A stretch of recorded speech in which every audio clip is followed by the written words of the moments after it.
This is tutorial number 107, and it's an intro to assemblies within Catia V5. So what we're going to do is I'm just going to give you a brief intro to the assemblies. To start off, to open a new assembly, what you have to do is click File, click New, and you have to select Product. Click OK. So as we know, products are the assemblies within Catia.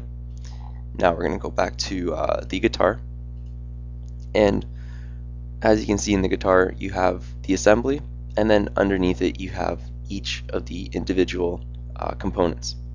So far in Catia, what we've done is we've gone over sketching, well, first setting it up, sketching, and then part creation. So assemblies is the next step after we've configured our Catia, learned how to create the sketches and manipulate them how we want, how to create the parts and manipulate them how we want. Now we have to bring everything together to create an assembly.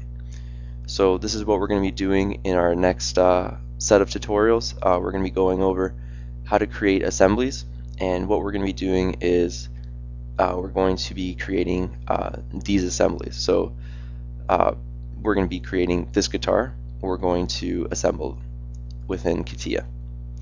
And that concludes our tutorial on the intro to assemblies within Catia V5.